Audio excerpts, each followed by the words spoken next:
you ready, kids? Aye, Captain! I can't hear you!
Ahoy there, mateys. It's time to set sail on another episode of Unconstitutional Awakening, the podcast.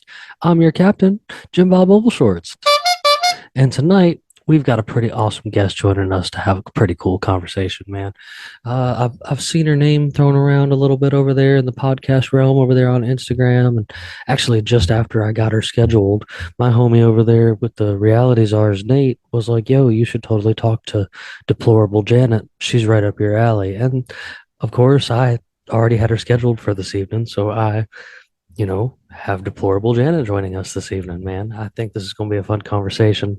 She seems like my kind of people, and I've been looking forward to this one, actually. I love finding people that I vibe with pretty well, and she seems like somebody that we're gonna have a good time with this evening. So, of course, I've got Bandit joining me on this one, man. So this should be a good fun time. We always have some, me and Bandit, how me and Bandit roll with all this stuff, man. So, oh man. But anyway, of course, anything we do talk about tonight or, go on back and forth or deal with or anything dealing with our guest, Janet, and anything to find her and stuff can all be found back over at everyone's favorite website on the interwebs right now, which of course is the home for all of us as well, unconstitutionalawakening.com, your home for everything us, man. We got all kinds of good stuff going on there and working on some more good stuff along the way, man. I'm going to put up a new section here soon for some resources for just about all kinds of cool things that you guys should totally be able to check into, man. I love to try to find ways to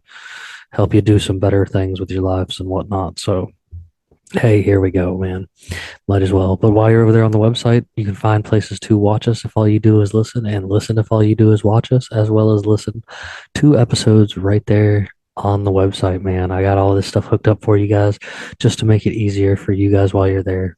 You can also go over there to the merch store and get you some sweet UA merch, whether it be shirts, hats, pillows, coffee mugs, all kinds of cool stickers and stuff, man. Just all kinds of cool things, man, over there at Unconstitutional Awakening store, man. Y'all can give that a check out as well. And our friends in Liberty, Kirk Elliott, Peachy Key Creations, Ammo Can Survival, Brett Pike with Classical Learner and Homeschools Connected, and Pure Pet Wellness. All of these folks are doing fantabulous things to build an alternative reality for all this other stuff we got going on, man. While Rome crumbles, we got to build the future of tomorrow, and we got to do it in a different way from the rest of them. And these guys are totally offering that. So go check them out if you like supporting smaller businesses and staying away from corporations. These are the guys to help you out, and it's supporting a good cause because, hey, man, this whole thing is self-funded and put on just because of you guys. So I can't thank you enough, everybody over there in Rumble and the listening realm and over there on BitChute and Odyssey, and even the folks that get to check it out on YouTube when an episode makes it there, man. You guys are always giving us some good love and support, and I cannot thank you enough, man. That comes from all of us. I will speak on their behalf as well, even though the whole crew's not sitting here. We definitely appreciate it, and can't thank you guys enough for supporting us. So thanks again. So, but I'm gonna quit running my mouth here, man, and we're gonna hop on in here and see how Janet's doing. So let's get to it. And as I was telling you guys in the opening segment there, Bandit's going to be with me this evening, and I have Deplorable Janet. And I've actually been looking forward to this because she's been highly recommended to me by multiple other folks in what I call my podcast family. But like on top of this, you guys, like this, the pre-conversation, sometimes I wish we had this stuff rolling, man. Like I already had her laughing, so I think we're off to a good start for the evening. How's everything going this evening for you? Fantastic, my dear. And thank you guys so much for having me on the show because it is always a pleasure to meet new and exciting people. That hey, Absolutely. that's kind of my shtick there. Like I figure the more cool, interesting people I talk to, the more my mind expands. Like That's true. I have No. talked to people not only the on the show podcast- but all over the world. Like I think it's just fun. The podcast world has to stick together. Amen to that. Definitely. I got to figure out how to get the meme world merged better into this. That was a thing I was trying, and I'm working on it. If I can get, because there's some good people in the meme world too that I think need to be etched into this group of Definitely. podcast folks and stuff, man. Some good folks putting out quality content, like fighting the system. So, I was looking through not only the email you sent me, but trying to thumb through some of the stuff you had on. Actually, most recently, the episode with my buddy Nate over there, and like, I wouldn't even know where to start with you, but I would like to start with maybe you giving us a little bit of background for the folks that don't know you. Okay. I am the host of Deplorable Nation podcast, retired nurse, retired teacher. I went to school and got my degree in business first and learned really quickly. I did not want to do that for a living, not into accounting and all that stuff. So went back and got my nursing degree. So I have been in every aspect of the medical community. I've done autopsies. So I was an autopsy assistant, worked home healthcare, was a nurse for a long time, site preceptor. So I got to teach every kind of student, whether it was phlebotomy or doctor students, nursing students, medical assistant students. So that has been my life for a long time.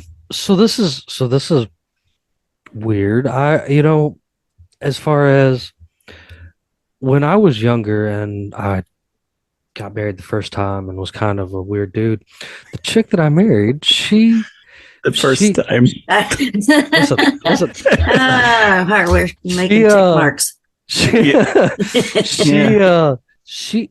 was the film developer for crime scene photos. Oh, cool. And I was actually super interested in becoming a mortician and had learned the whole, if you kind of, it's you basically kid I went to high school with you is a basically mortician now. you basically volunteer for the work at your local mortuary or whatever, because a lot of times they'll just scoop you in to start teaching you, because apparently not a lot of people are interested in it. So that's true. But you know what? My daughter did that, and that was the favorite job she's ever had. She absolutely loved that. Well, the thing is with that is, if you are somebody who likes to work alone and not around a lot of living people, I mean, that's like the perfect job. I mean, yeah, you don't have anybody sassing back. Nobody talks back to you. Or standing over your shoulder asking you if what you're doing is right. Like, And oh my Lord. Micromanager. With the exception of a few, your daughter might be one of them, but all the morticians that I've ever met, and including the one I went to high school with, they all fit the stereotype. Yeah, she's not that way. Weird and creepy. Weird and creepy type. Yeah, she did that for a while, but she's actually a licensed social worker now. So quite the flip of that coin, Wow. huh? Yeah. Wow. I've always stuck in stuff that you are guaranteed to always need people. Like I was interested in that. Did plumbing for a while, and I've been doing appliances forever. And those are things that kind of keep the world going. Mortician. They're always going to need a mortician. They're going to need a lot Business of is a morticians booming, coming you up. know. People are dying to get in there, man. You know, speaking of a lot of morticians coming up, Bandit, what was it you were talking about earlier about the thing coming out in Australia, man? Austria. Austria. Hey, I want to. The last couple of years, being retired medical field, must have been a real strain on your mental status the last few years. Well, it depends on what way you mean that, because thank God I retired before that happened. Oh, no, just seeing everything that went on. I'm not saying being actually in it. Just it's disturbing. Having experience in that field and then just seeing everything going on. Yeah, it's disturbing to me because it's like people's knowledge base went out the window. And, people getting obviously bought off, bribed off, to you take an oath to not harm your patients. And then we're doing the complete opposite of that nowadays. Because this is going to lead up to what I'm talking about. Mm-hmm. Oh, he muted himself. So, no, you're good, buddy. And, I mean, I can say that too. I another one of these weird things I did when I was traveling the country and living in different places is I worked in a couple nursing homes and stuff. Like I was just a janitor guy or whatever, but you pick up on the lingo and you hear things. And I mean, and there's a lot of things that were just that I think are just common sense. I was taught as a kid. Do you know what I'm saying? And sorry. And everybody did just throw it right out the window. Oh no, you're good. And everybody everybody went sideways, and I was like, wait a minute, wait. There's no common sense now. Oh, it's anything but common anymore because just a couple of days ago, we had on the show Dr. Robert Malone on the show. And I don't know, I wasn't actually here for that episode, but they did everything but touch on what happened in the last few years. But then what's crazy, though, is that in Austria, the hotline for the vaccine injury notification, it got overloaded the first night it was open. Just because of everything that surprised me. No, I mean, really, when I saw that, I was like, imagine my shocked face. They've stopped using just overnight in Australia. They stopped using the AstraZeneca vaccine. Just overnight. They were like, well, we're going to try and bury this and just stop using it. And now they don't recommend it for kids between the ages of like 5 and 17 or whatever. They're like, don't do that. It'll be okay. They're healthy. And Johnson & Johnson just agreed to pay $9 billion over 10 years to the people that were, the families that were injured and had problems with the baby powder incident from so long ago. I think the world is about due for one of the biggest I told you so's in history. Well, you would think that would need to be done. And with the report that just came out about the number of deaths and the number of vax injuries and all of that stuff, and things are coming to light, especially over in the UK right now. Of course, we're going to be like the last place on the planet that's going to fess up to what our real numbers are here. But with all of the stuff that's coming out, you would think that, there would be this grand, like, aha moment coming.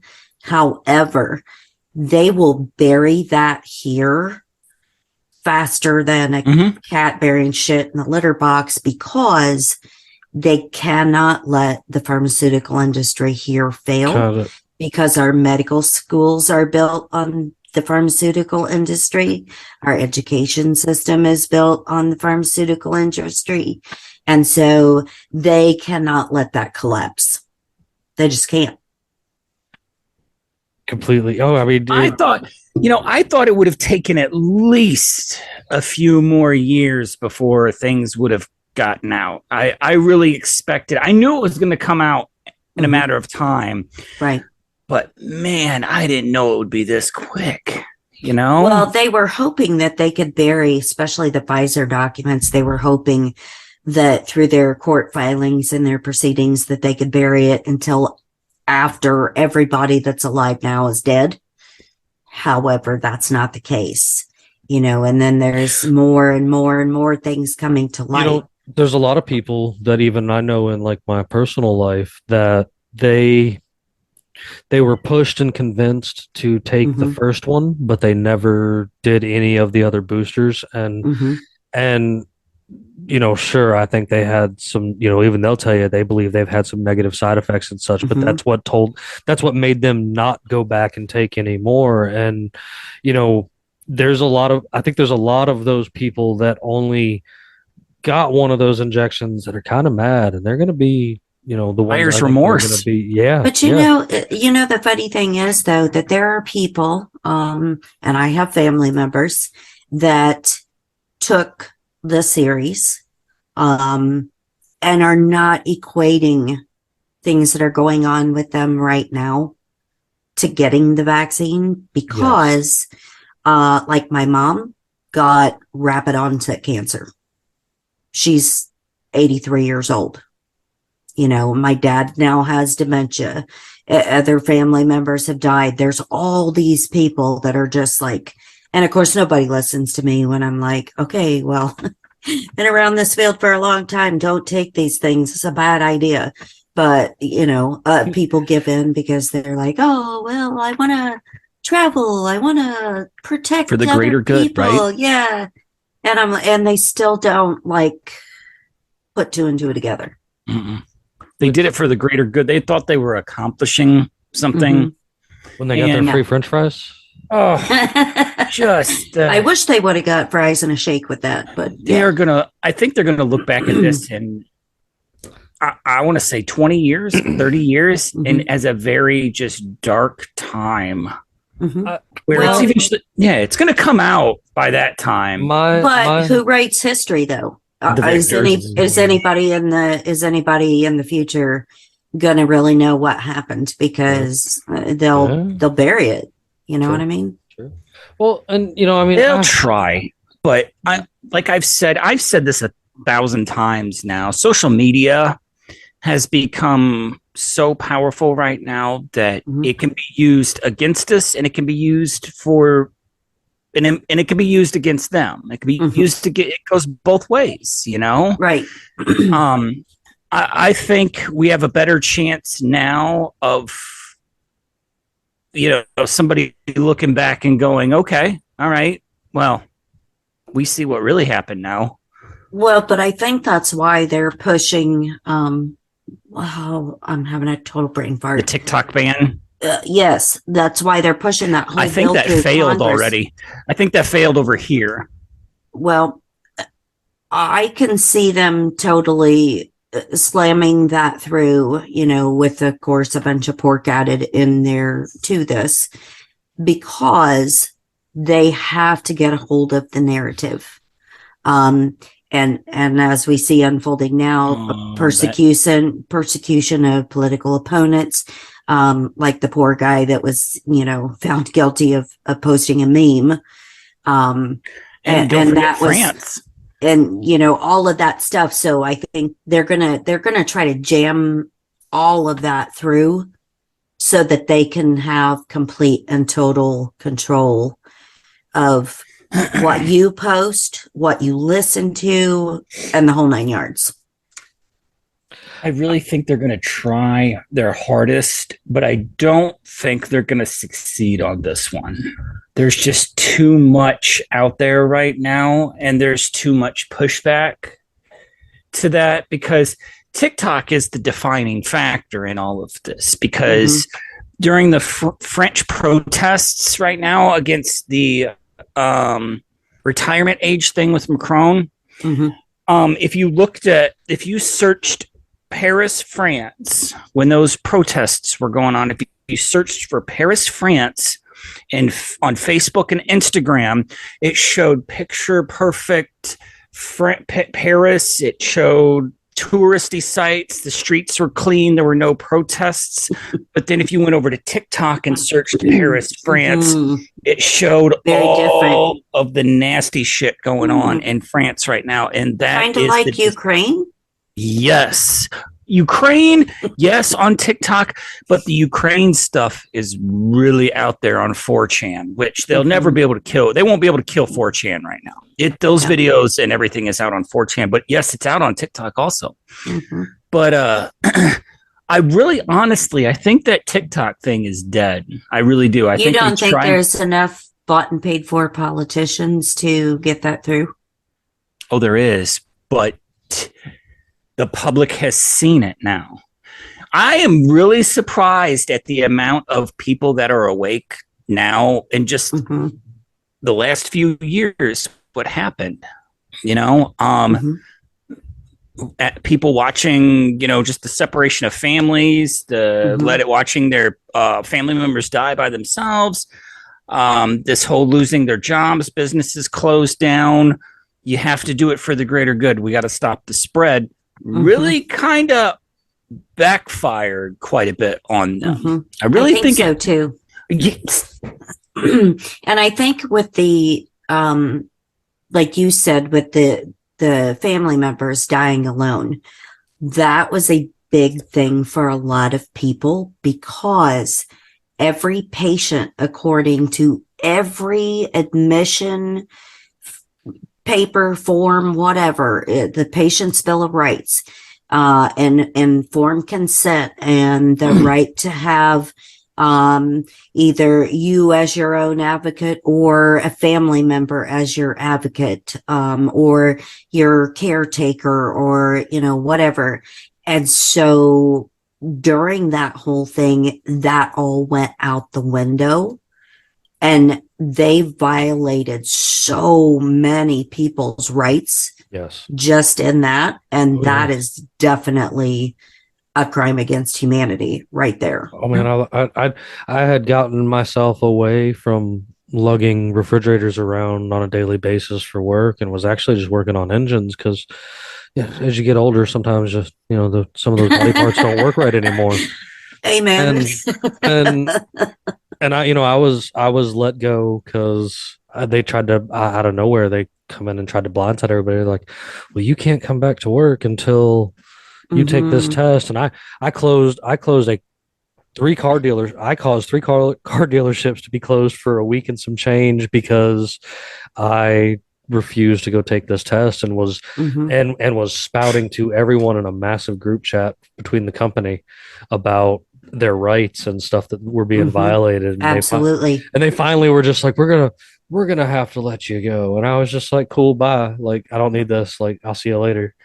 And like, now, I got back in the appliance gig, but I got back into, he's on the same level as I am when it comes to things. Cause he does farming type stuff himself too. And me and from the moment he hired me, I was like, how's things been for you? He's like, I have farm animals. He's like, do you think I have time to be sick? I was like, I understand exactly what you're saying. Like, there's no such thing as sick when you play with chicken poo and pig crap all day long. Like, yeah. And that lends itself to the whole, germ versus terrain theory thing. Yeah.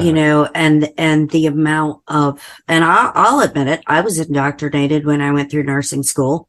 I ran the vaccines for children program at our teaching facility for years and years and years. And it wasn't until my daughter was vaccine injured that I'm like, holy crap. I've been told by people before and then things that I've seen myself and stuff, like, do you think that just a lot of that in general, because you made mention earlier about it being based in the pharmaceuticals and stuff, like, is because it's based in that monetary pharmaceutical, business. Like, that's what they train it on and teach it on. 100%. Yep. It's no longer actually fixing something that's wrong with somebody. It's what can we sell someone? Yeah, It's repeat customers. right. And it's the continual cycle of unwell. That's, and they got to put you in that loop, and they got to sell you the medications, and they got to, you got side effects, and then they give you more meds to counteract the side effects. And it's a never ending loop. I was always against, I've always had my thoughts on, the medical industry in itself, like it just prior to, but then the last like 5-6 years of my grandmother's life, I kind of took care of her. A lot of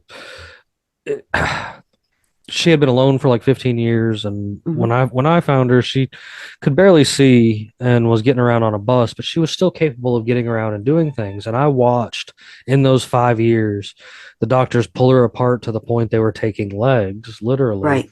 And she went from being somebody that could get up in the morning and go catch the bus into town. She lived in Buffalo, New York at the time, and do her gallivanting and shopping to in a wheelchair, and just sad. Like there was a point in time where when we were living together and they had first took her leg, like I didn't know what else to do other than carry her. Like I'd hoist her up on my back and carry her up and down the stairs in the house and things like that and stuff. And it was awful to see the doctors tearing her apart. And when I brought her down to Georgia so that she could see her son and all of the half siblings that I have scattered around from whatever that man did with his life.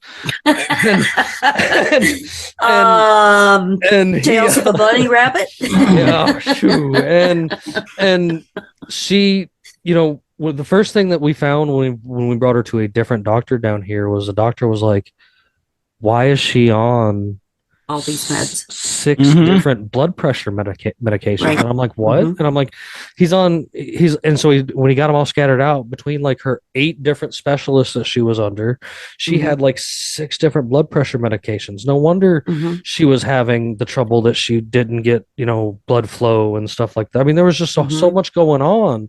Right. And like it made me really sour because that same bunny rabbit we just mentioned, we happen to share a legal name.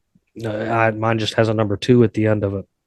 And even though I was the fella in charge of everything for Grams, he totally signed off on a surgery that me and the main doctor said wasn't a good idea because it might kill her. And it totally killed her. And between the other doctor that said it was a good idea and, and him, I was just like, I watched these doctors kill this woman. I watched the medical industry kill this woman. Like that, this was legal murder that I witnessed in front of my own eyes at a slow drip proportion. And like that. I'm glad you said legal murder, because that is exactly to a T what has happened to so many people. I think you need to say the quiet part out loud. Yes. Yeah. And that's why, that's one of the reasons why I started my show, because with the amount of information that I know, because like I said, I've worked in every aspect. I did billing, I did coding, I did the nursing part, I did home health care, all of it. And I kept trying to tell people, I'm like, these are things that you need to do, get sunlight every day, take vitamin C, all these things. And then it was like, well, we're going to ban your account. We're going to delete your account because you shouldn't tell people to get sun, and I was like, I'm going to do my podcast, and I am very vocal about the medical industry. Yes. And you should be, though. Amount of bullshit and garbage that is in it. And so like now my focus is helping people get better by like specially crafting things myself at home that I can send to people to, take their blood sugar down or, fix prostate problems, things like that with herbs and natural things instead of getting looped into the medical system. That's totally something I'm looking at 8 eight books on my shelf. I think 8, maybe 9 that go over exactly what you're talking about.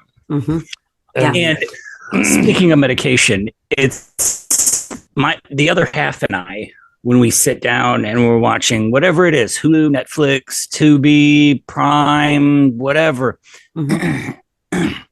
they are flooded with medication commercials. If anybody has taken the time to notice, flooded with medication commercials.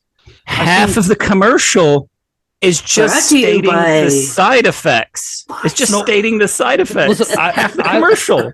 I watched one of those commercials the other night because it come on too when we were watching the Golden Girls, and I was like, wait a minute. What is the medicine even for? Like, I heard them telling me what the side effects were. I heard them telling me that it was going to make their life better, but I don't actually remember what they said the medicine was for. And, I remember seeing these commercials and stuff a lot, like growing up with an antenna on top of the TV. Yeah, same. we watch TBS most of the time, after school and stuff like that. And on our 2 channels.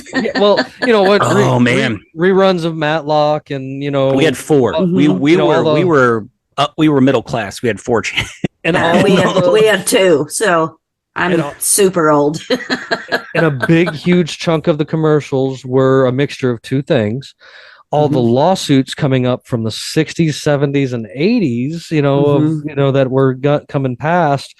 And then like all of the new medicines that they were selling to everybody for this, that, and the other. Some that I have got to see in my lifetime already have lawsuits after them because they were complete hogwash and failure. And, the medical industry itself is the 3rd largest killer in the country, if I'm not mistaken. It's up there. I think it's the 1st now. It might be the 1st now, It might be. Sure, and if you include medical malpractice, I think it is the number one killer. Yeah. The medical field is the number one killer.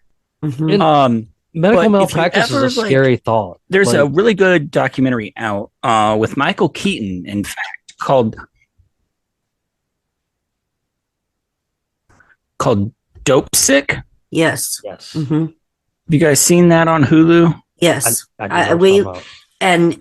that whole that whole thing in the premise of that movie, of course, was narcotics. And Oxycontin, wasn't it Oxy? Yep. And of course, that was the prevalent thing, years back when I was still, as an active nurse.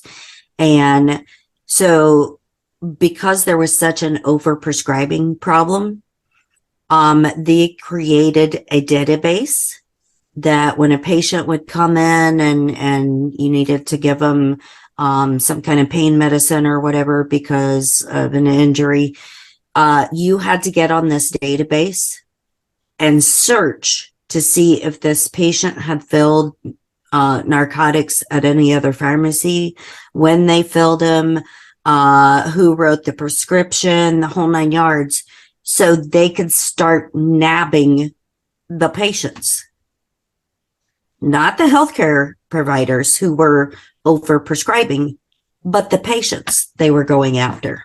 That was the thing. That goes right in there with that whole idea of the war on drugs. There's probably some loophole in there that they tried to use with stuff like that, and it's I have never found the appeal of like the pharmaceutical drug aspect of getting high. Like same. I know it people, makes me throw up. I can't do it. I know people that have, but like I suffered a ridiculous face injury trying to rescue my cat from 2 Rottweilers playing tug of war with it. I thought you were going to say with a raccoon. No. I wish. Listen, I wish it was a raccoon because he probably wouldn't have caused me to have like 19 stitches from the inside of my lip to the inside of my nose, and oh man. But these, damn, I actually kind of forgot where I was going with this. That threw me off. I'm laughing. Sorry, I said raccoon. Sorry. The raccoon. But yeah, I'm. That's what it was. my face got completely ripped in half, and they stitched it back together, and they gave me, and people are gonna laugh at me because I'm not in the scene, but they gave me Loratabs, and I was like, okay, is this supposed to help with the pain or whatever? And they were like, yeah, sure, this is what this is or whatever. And I took one, and it actually made me sick like that. Like it made me That's what it does to me. made me feel weird, made me throw up, and I was just like, okay, cool, we're not doing that. Like, we're gonna, we'll go another route, or we'll just suffer through what we need to suffer with. I will say, I made it all the way until the day they went to go pull the stitches out of my face. And I wasn't too shabby. But the day they did that, the dude clipped the first one, and I said, hey man, strap me to the table. And he goes, no, you'll be all right. I said, please, because I don't want to be responsible, because I'm going to swing when you stick those forceps up my Assault. nose. Like, please strap me to the table just for everybody's safety. Like, because those are sharp, and you're about to stick them up my nose. Yep. I'm no stranger to some pretty good injuries. That's when it comes to medical modern science, I think they've done an excellent job at being able to like stop the bleeding and like help you if you've got a bullet in you, or if you've got a major cut, or the bones I've broken. Same. Just, yeah, and it's just things like that. I think they've come a long way with, but I think that like a big factor in just health in general is that a lot of your same pharmaceutical companies and your food companies and your poison companies are all one company. Yes, 100%. And that is why the medical industry started in the United States anyway. They brought the German pharmacy system over here, but like the fluoride started because it was manufacturing waste. And what do we do with this? Oh, we're going to dump it in the water. And then we've got the petroleum industry because, the Carnegie family was really involved with the Rockefeller family. And so that is how like all they funded of the this, AMA. Yeah, all of the stuff is petroleum based, fluoride based. And I'm going to give your listeners a little piece of information that have small kids or are about to have kids or whatever, and you don't know where to start with vaccination stuff. Go to cdc.gov and type in vaccine excipient summary. And that will pull up like a list at the bottom, and it's a thing that you click on that says it came out of the pink book. What this list is the additive or extra ingredients that are not the main ingredients in the vaccines, but all the extras that they throw in there. And so if you can't read it, you don't need it. And that goes for food labels too. And so if you have time and you look at each one of the vaccinations, and you will see things like animal cells, fetal cells, you will see heavy metals, you'll see heavy detergents, you'll see toxins, you'll see antibiotics, you'll see a whole host of things that are in each and every single one of the vaccinations, with the exception of the COVID one, because since it's not federally approved or mandated, it hasn't been put on the schedule, so it is not part of that summary. Thankfully, I did right on my second time around for picking a wife, and she's somebody that actually did all of. She did really well into studying all of this, and her oldest two don't have, and then the one that I have with her, she we were the people in the hospital during COVID that were like, the pains in the ass that they just wish they wouldn't. They were trying their damnedest to get us out of there as quickly as possible, because between her telling them you ain't sticking her with nothing, and me being like, are you really going to try to separate me from my birth-giving wife and my newborn child because I'm not going to put that face diaper on? Like, they were like, get out of here. And they all developed a tick. don't like that guy. I wasn't, I when she started trying to give us a hard time, and then they wanted to call security down there. That's exactly what I was. I was like, are you really about to try and step in between this, bud? Because like, I'm willing to go. And he was just like, I'm going back to my desk, and he walked off. Well, exactly. And, if you think about it in terms of, like I said, consent, because you have to give consent for absolutely any and every treatment, test, anything that they do. And if you as a parent refuse, or you as a patient refuse something, and they violate that, that is assault. First and foremost, that is assault.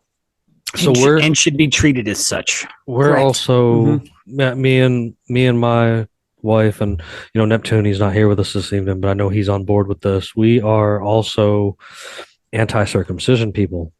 Same. And I had to do those. I ride around with the bumper sticker that says "Sliced pizzas, not babies" on my minivan, and like it's it's one of those tough conversations, but that's another one of those things. And when you tell a doctor that you're not going to do that, like, they get mad. Oh my gosh. Do you know that if you don't do it, your baby is not going to be healthy? Right. I can tell you, as a nurse, we did them in our office, not in the hospital. We did this in our teaching facility, which was in an office. And it is so graphic and awful to watch and to do. I cannot tell you how many of the physician students passed out watching that procedure. I had a spokesman from the Bloodstained Men on here a while back, and we had discussed this, and as someone who got to witness their own at 6 years old, because that's what when they decided to finally do that to me, like, that's something that stays with you with the rest of your life, because they don't put you to sleep, and like, no, they don't, and they don't put babies to sleep at all. And 6 years old, you can hold on to some pretty graphic memories, I promise you. Like, it's one of those things that just kind of sticks with you. Yeah, it's muscle memory. And like, I did have a little girl when we had a child, but I had told her right off the bat, I was just like, that wouldn't have even been a fight with me. Like, I'm pro do that, like 100%. Don't. If you were created with, specific things, that's the reason you were created. And like, I think that you should, this makes people mad, but I'm always like, well, why should I fix my dog? Like, he's fine. He stays in his fence. He doesn't go anywhere. They're like, well, you're going to make him have cancer because you didn't get him fixed. And I'm like, but he was born with them. Do wolves in the wild get cancer because they don't get their balls cut off? 100%. And people are like, well, it's different. And I'm like, I'm not breeding. This goes back to, I'm not. This goes back to indoctrination. 100%. People have been told something over and over and over and over and over their entire life. And they're going to believe it. But they're getting it into the world of animals now. Like, dogs are a good example. Like, when I was a kid, there was, your regular dog food. If you worried about fleas, Paul would dip the dog down in the used motor oil bucket and let him go run off and clean himself, because then he didn't have fleas all summer long. And now they want you to give dogs all these shots, and they want you to make sure that they have this pill and that pill, and which are full of pesticides. Yeah, and it's rolling over into the animal world now, and I feel bad for the animals. Like, people are always, another thing that's popular is the people ask me, do you vaccinate your chickens? And I'm like, chickens need a vaccine? Like, I've had multiple generations of chickens, and I don't remember sticking them with anything, and I've never had a problem out of any of them. Why would I put a foreign substance in my chicken? That's the push now, right? Bill Gates, who is the world's most leading expert on all things agriculture now, as well as health. And so that's his push. The computer is nerd. vaccination of, animals. And there's a lot of states right now that are contemplating signing on the bill that's in the House right now to make it mandatory to vaccinate. I think they're leaving that up. I think So- that's state by state because I think Mhm. Missouri. Yes. I think Missouri, which is a large cattle producer, I Yes. think Missouri Mhm. just said no Yes. to it because they recognize the danger. Right. And there was wasn't there even something just recently where they were going to vaccinate the honeybees? Okay. Yes. Okay, so I do know that I also know that Zuckerberg and his wife invested a whole bunch of money into vaccinating. I think we're up to like 100,000 deer across the country. hmm Like, That's because, okay, so they didn't get enough people to take the vaccine, right? So they couldn't affect your health that way. So the next best thing to do is to do all of the animals that you either eat or that pollinate literally every single plant that we intake. And there again, look at who is buying up just billions of acres of farmland in the United States. Mr. Gates, right? And so if they can make it mandatory to vaccinate the animals and to vaccinate the bees that are going to pollinate everything, they're going to make sure that you've got your mRNA jab in one form or another. well, I guess I'm totally glad that I'm making my way to being able to eat more and more off of my own area and stuff like that. Right. I'm into the homestead realm and stuff like that, and bandits in that aspect in a different realm, but he's still working on it. And like I'm always down for trading and stuff like that. Like Same. I don't do beef, but I do enough goat and pig and chicken and stuff like that it's just like, hey, I'll trade you a whole hog for a quarter of beef or something like that. It's going to be plausible, and this is more of that. This is more of that balkanization and stuff. Actually, I think that me and Bandit talk about a lot. Well, and I think like there is more and more discussion of national divorce. left and right.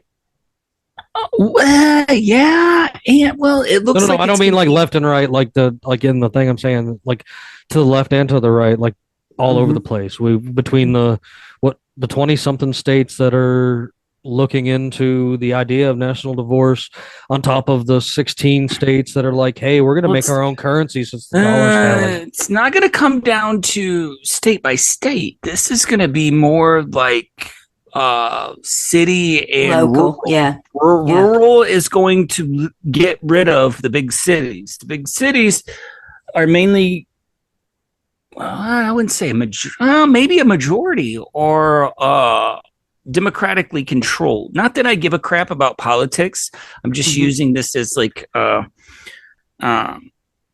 they're mainly democratically controlled if you look at it. The big cities are, in rural America is mainly your red areas are mainly conservatives. And that's where like the democratic mind fails to comprehend if there is a national divorce between rural and city America, the cities are going to starve without rural America because we feed you, right? 100%. We feed cities, and it's going to be a hard lesson learned.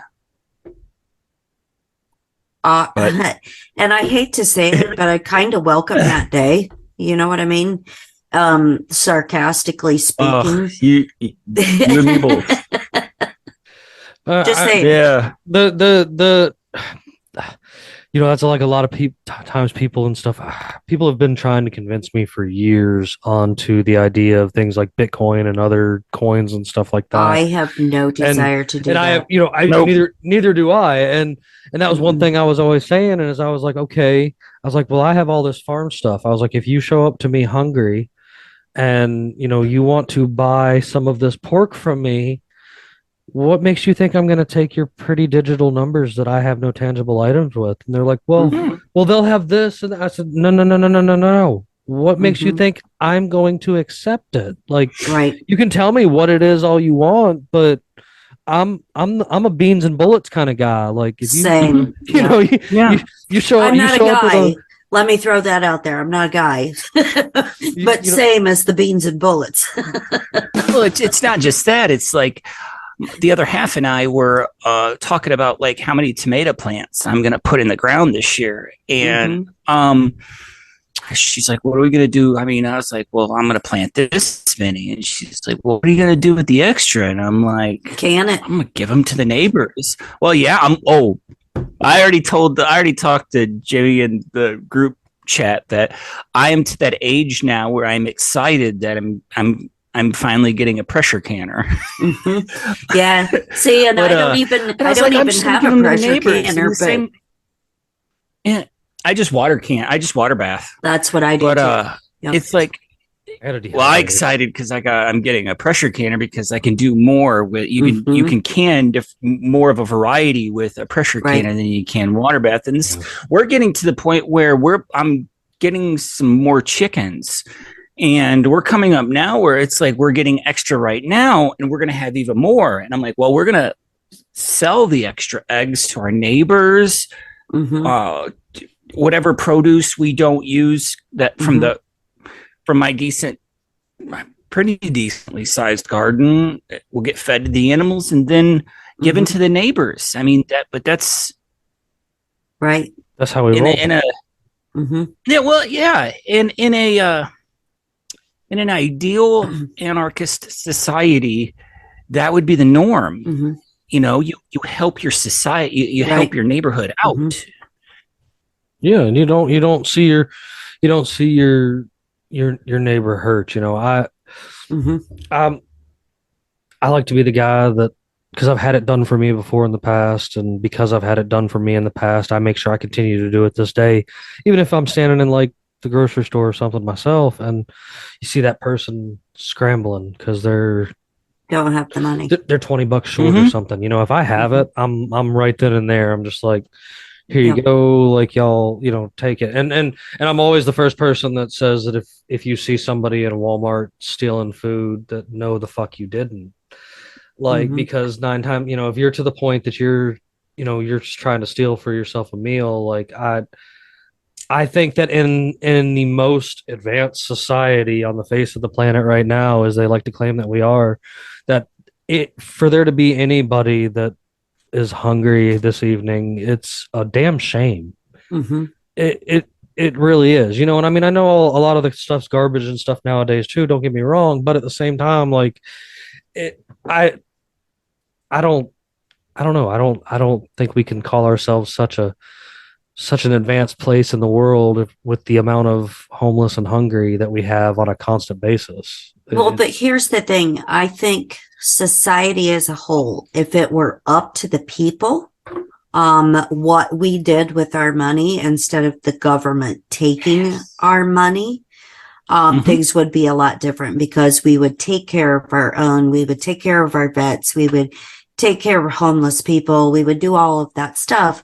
But because the government is so bloated and so just overreaching, they take our money and then send it overseas for transgender studies or, whatever horseshit, when we should be using that. Didn't Zelensky's parents just buy an $8 million house or something? Well, and another $3 billion to Ukraine. Yeah, and Zelensky himself has like eight homes. The highest paid actor in all of Hollywood. Right? Yeah. Exactly. Way more than Tom Cruise made last year. It really is a clown show. And I do think though that like they've pushed their stuff into such a high gear because of that whole back to that double-edged sword thing, as quickly as they can get some kind of BS narrative out that they try to, you have an array of goofy people hiding behind the internet. A lot of us with really cool hats and awesome beards, making some funny ass pictures to make you think about it, and get your mind away from this. Get your mind and away. We're exposing them for who they really are.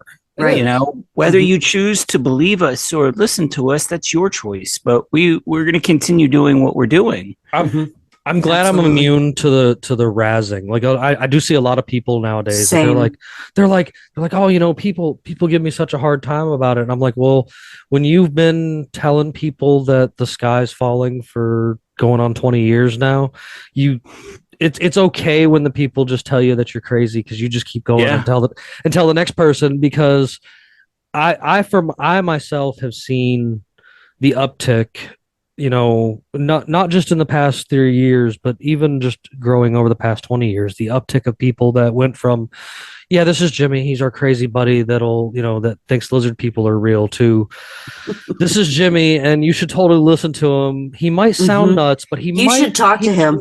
You should probably talk to him for a minute. Like he might know he might know a thing or two. And then I look at him and just go, I don't know jack, dude. Like, but I can tell you some cool ideas that I have. Like, well, and the thing for me is, I don't care what people say about me. I don't care if people like me, don't like me. I am me, and I am proud of me, and I'm glad I'm who I am.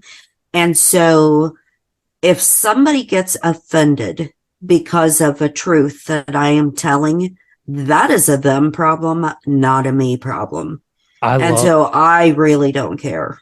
I love getting the walnuts all fired up and mad at me. Like I have been called everything from every side. Like from like same. I've had in one conversation, some people go from calling me a white supremacist to a liberal nut job, all in the same sentence, and I'm just like, I broke him, I win. Like, right. And it's so funny to me because, especially being a female, I guess it's different because the personal attacks always come out. If somebody doesn't like what you say, it's you're a whore, you're a cunt, you're a, whatever. And I'm just like, okay, have a good day.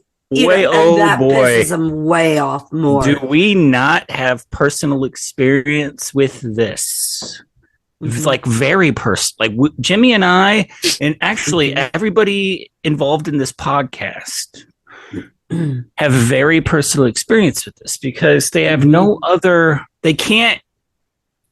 They can't attack you on merit, right? So they resort to personal attacks and name calling and like and not only stalking you but stalking people that you're acquainted to and stuff. Yes. Even if they've blocked you on everything that they or seem to have blocked you, they're still stalking. But I always say to that is that your haters don't really hate you. They just hate they aren't you, and that's why they continue. 100%, That's why they continue to act the way that they do with that stuff. And I enjoy it. And I will this the most though. I will fuel that fire. Yes. Well, I don't fan the flame. I don't do a lot of Twitter now because I am on account number 8 on Twitter. And so like back in the day when I had like a really large account and stuff, that used to be where I would get the most hate. And now because I don't have that big of a following now compared to what I did, I don't get it there. I get it on Instagram now. Nice. Perfect. We were talking about this the other day, actually yesterday, I think, where Bandit was like, I think I've gotten 3 friend requests from Jimmy in one day. Oh yeah, Facebook. Back in when was the major purge? Was 2018, 2019, where they purged prior to everything. Yeah, when they purged and sent everyone's shit to China. When they purged us, and then they wrote like a 36 something page article about all of our meme pages because we were actually doing a thing, and I kept going. Like I turned it into a personal vendetta with Zuckerberg, and I just really, really want him to have to publicly say Jimbob oval shorts. So that's why that account keeps reappearing 20 something times later, because it's just like I've got to keep But doing see, it the now, thing you is, know. And with all of this, though, if you ban, you can't ban us all, Right. because it's not any one individual person that you're trying to ban. It's an idea you're trying to ban, and that just makes it all the more difficult. can't stop You're the trying signal. to ban, yeah, you're trying to ban liberty, and that just doesn't work. Whether it's coming from the medical field, gun rights, Right. bodily autonomy, Mm-hmm. Even religion. Right. You can't ban everything. It's more of an idea you're trying to ban, and that just doesn't work. But see, I'm like that tenacious little weed. If you ban me, if you delete my account, I'll guarantee you there's going to be a lot more pop up. So you're like a dandelion. They have done it. Hey, I will take that, because dandelions are good for you and have health benefits. Exactly why I So said it. Instead of like, dandelions are good for the heart. that's right. Instead of like a fine wine or a good aged cheese, I am a dandelion because I'm better for you. But I'm one of those people, like, you cannot stop me. I don't give a shit if I have to go stand on the street corner and talk to people on the street corner with a sign. I will never, ever go away. You cannot make me shut up. No, and you know that when I did, I had took like a break from Facebook because it was in the teens for the accounts, and I was banned on every device that I had, IPs across the board. Been there. And so I was like, I'm gonna check out TikTok, and I happened to get in on TikTok when it was still what I consider the Wild West. When it still is. It still is. It still is compared, but like when I first got on TikTok, it reminded me of the extremely early days of YouTube. And I was like, okay. And I unintentionally, joking around, threw on the pirate hat and blew up one night after making a video about They Live. And for like 3 years was riding a train over there where I was capped. I couldn't figure out why I was getting more followers, but the number was never moving. And I learned later that they had capped me or whatever. And then I made a post about something along the lines of government is slavery with extra steps. And when I woke up the next morning, my account was gone, and I was so gone that they went ahead and IP banned that one. They were just like, nope, you can't come back. Like ever. Like ever. We don't want you on here. Like, you caused too much of a ruckus. But it was a little shit stir, you. The TikTok thing. It led me over to Josh Reed over there that runs the Red Pill Project.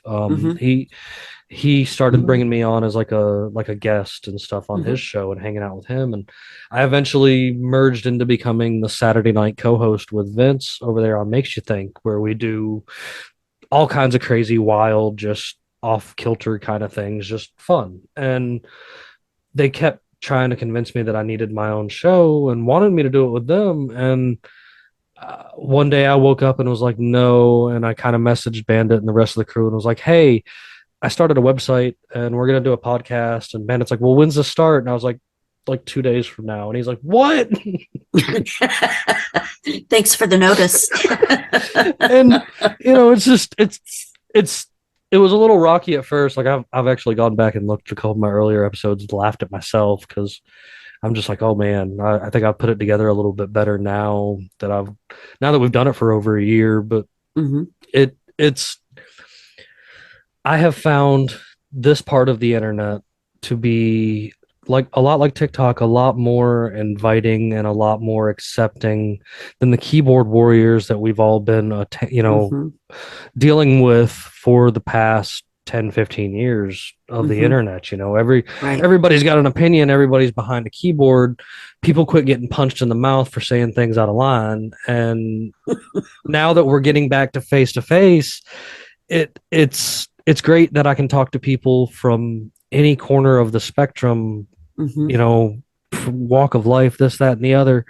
And we can sit here and actually, I can show people that we can have conversations, you know, even if it's about something that's completely fringy or completely, oh, we don't want to talk about that. But like when you can show people that you can have these conversations, I think it sends a message in its own way, you know. And I, in your message to me earlier, you were talking about something that actually I actually took to heart because I think that is something super awesome that any living human being can do. And you had said that you're working on your own like self-written cookbook.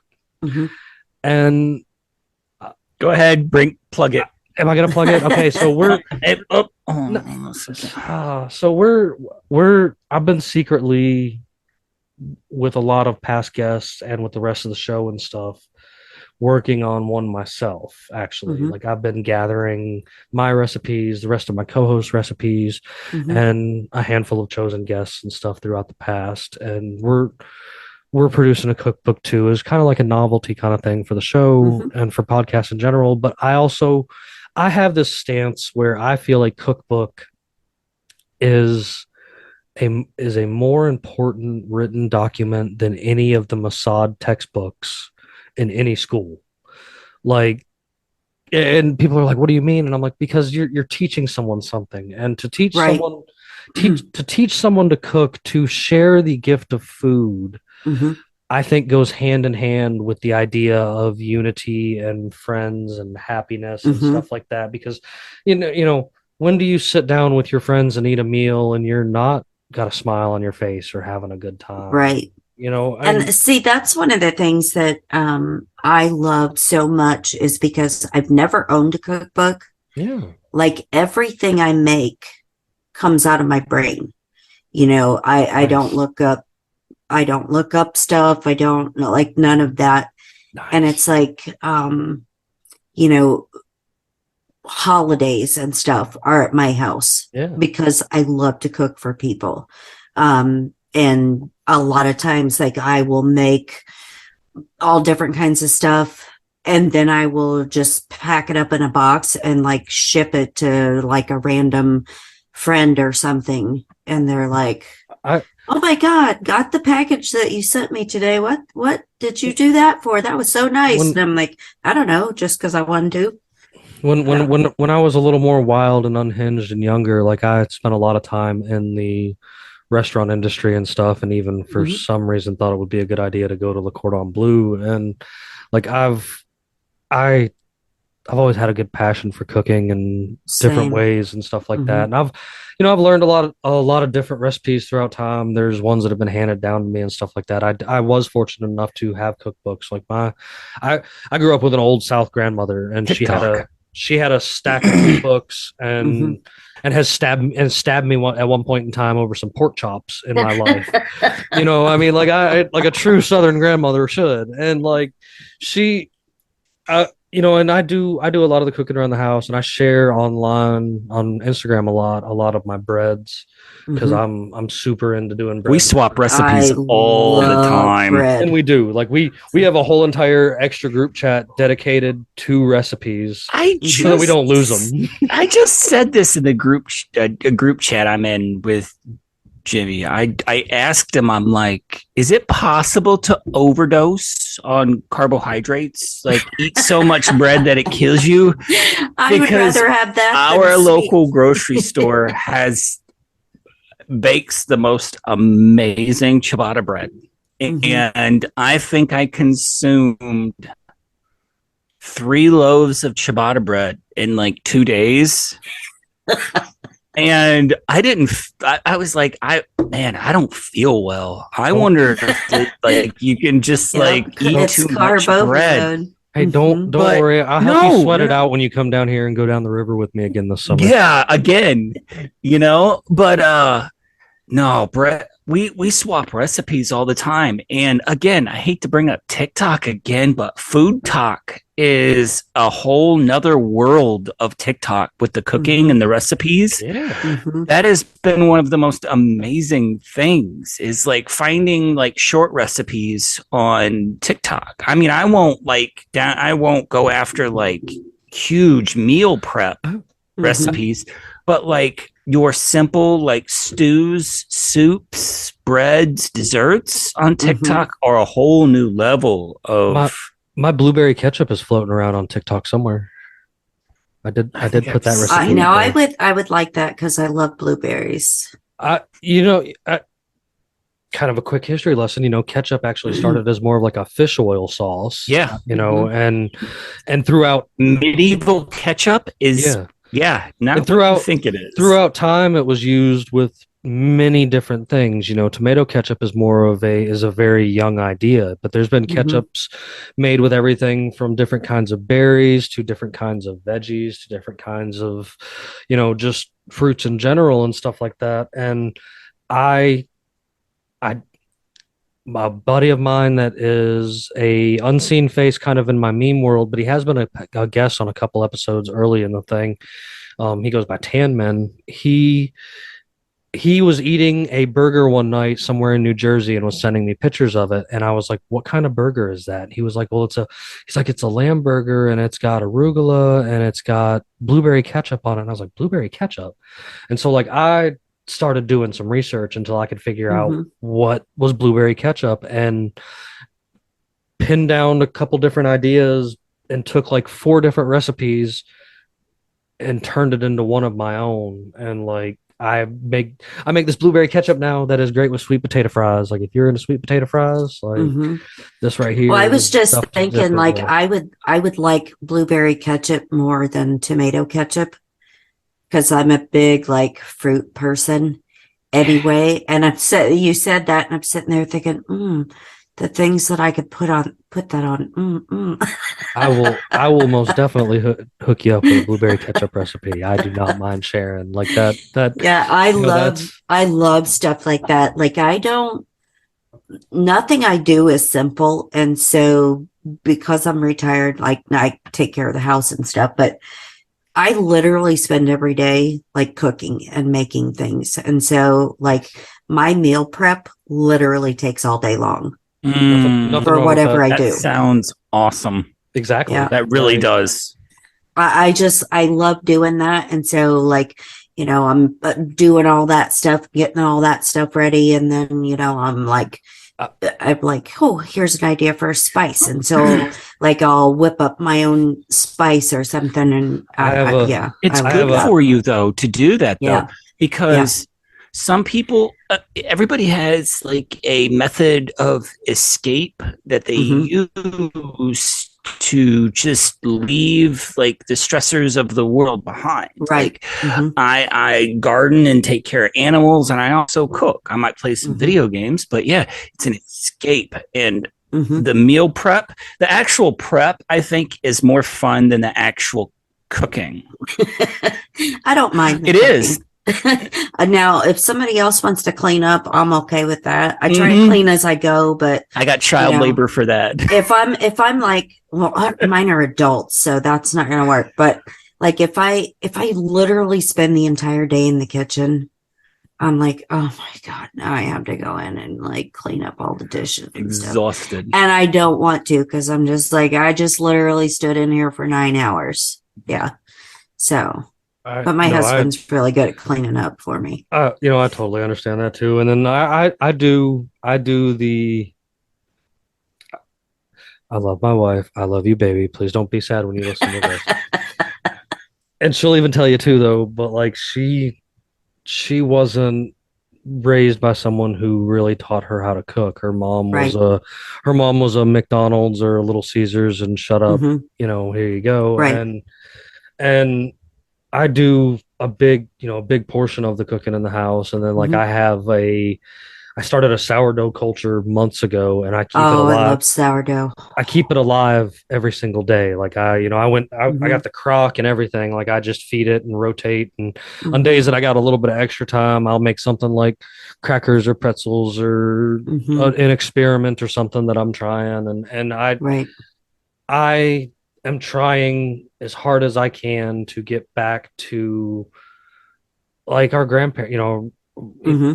our grandparents and stuff like that before us. They all had their stuff like from home. Somebody was there to do the work. And Mm-hmm. I do work a day job, but there are her and the kids here during the day, and they pick up a lot for me that I can't do when I'm here. And Mm-hmm. I can walk my wife through a lot of things when it comes to like prepping up some food stuff for me and whatnot. But like the change from having to buy so much in the grocery store to having more right here where I know where it Mm-hmm. comes from Right. is you just feel better in general to begin with. Like Mm-hmm. it's it's hard to explain to people, I guess, but you feel like a weight lifted. Like the food you're eating isn't as heavy or something, or isn't as Right. you feel better after you eat. You're happier Well, after and you eat. it's funny though. It's kind of like have you guys ever watched like Naked and Afraid? Yeah. Okay. So, like if they haven't eaten for a while and then they get like a rat even, and they're Mhm. like, oh, and they talk about how you can feel just like the energy in your Oh body yeah. and stuff from being able to eat. And that is the way that I feel about eating, especially meat from, beef from a local source that, it's, grass fed, grass finished, Absolutely. no grain stuff or whatever. It just tastes so much better. And when you eat it, you can actually feel like that life force inside of you and Yes. your energy just I the first hog that I raised the one that fell on me I was telling you about earlier, um that I did all myself all the way across. I was in charge of hmm his diet. I was in charge of everything. That hmm was I was sad because of how lean the meat ended up being. Like when I first looked at hmm it, but then after, of course, eating it, I was like, "Holy crap! hmm I broke myself," because now when somebody hands me a store bought pork chop, I'm just it's like, "What?" not the same. I'm like, "What is this? Like hmm this doesn't taste right anymore. Like hmm I've got to have the stuff that I like to have now, And I hmm the eggs are another thing. Like they're eggs, you can tell a difference yourself if you're a hmm consumer of store bought eggs on the regular. Folks out there listening and stuff like that. Like go stop at that sign that you see on the side of the rural road that says fresh eggs hmm for sale. Pay that $5 because it's worth it. Those eggs that come from real chickens and not from a place in China where they're probably making them are hmm way, way better. Like Right. all the way around. Like you don't need to add things to them to make them fluffy. They become hmm fluffy. They're and Right. they're and it's a little bit of everything. Like the goat thing was something I was big into. I started doing a lot of research into them and seeing that goat milk was closer to human genetics than cow dairy ever could dream to be. hmm And there are, a lot of people that have dairy allergies. That's what started this was my son having a dairy allergy.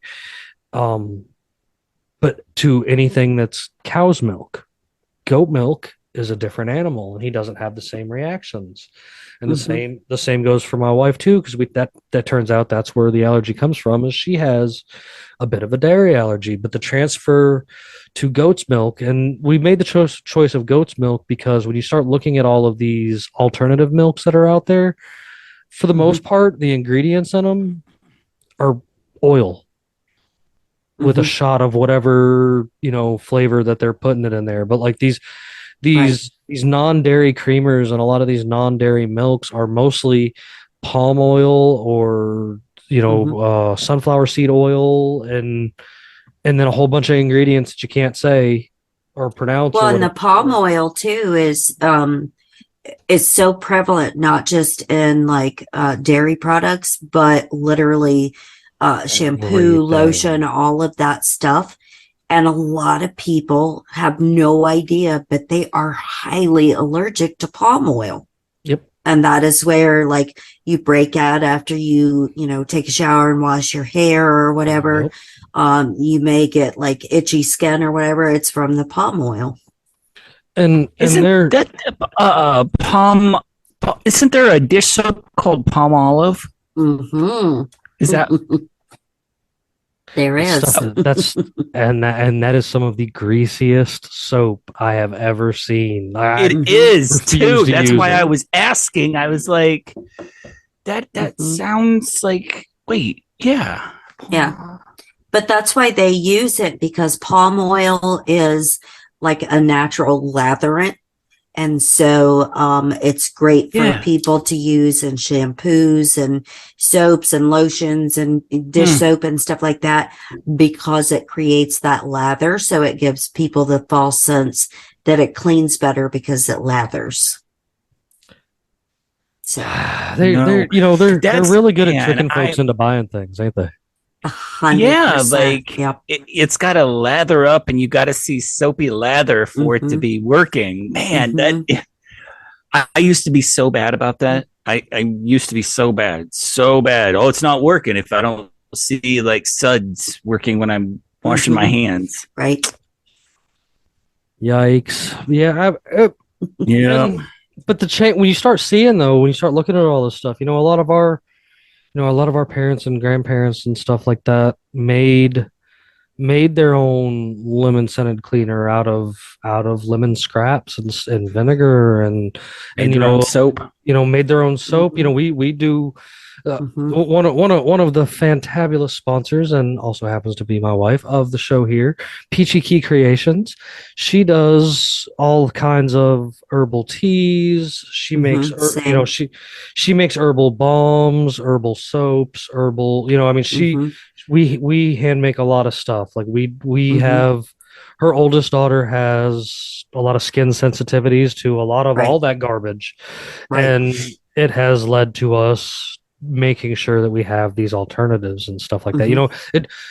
It's gone as far as we even have to buy alternative stickers, because like she's one of those that'll react to the glue that they put in stickers inside of kids' books and stuff. But I mean, this is a real thing, and I think that the more that people are vocal about these products being just absolute garbage, the more the more we can see things being slowly but surely, in a sense, like attention being brought to them. Like I've been screaming for years that there's metal in the baby food, and now it's finally proven there's metal in the baby food, and and that there's more than just that. Like, I like to joke, people are always worried about, you're worried about them saying you're going to eat bugs and stuff. And I'm like, bro, do you eat peanut butter out of a jar? Because if you eat peanut butter out of a jar, I got some bad news for you. Or pre-ground coffee. Coffee. Or I was going to say, if you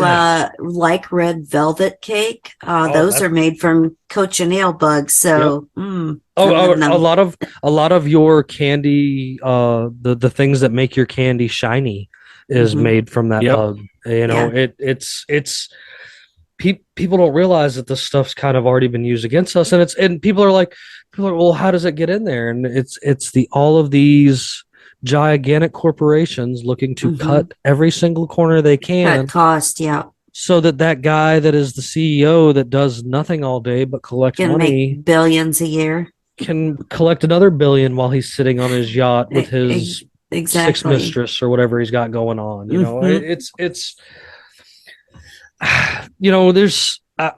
the kind of guy that believes the universe and the world and such like happens in like cycles. Like, I don't buy the mainstream depiction of history.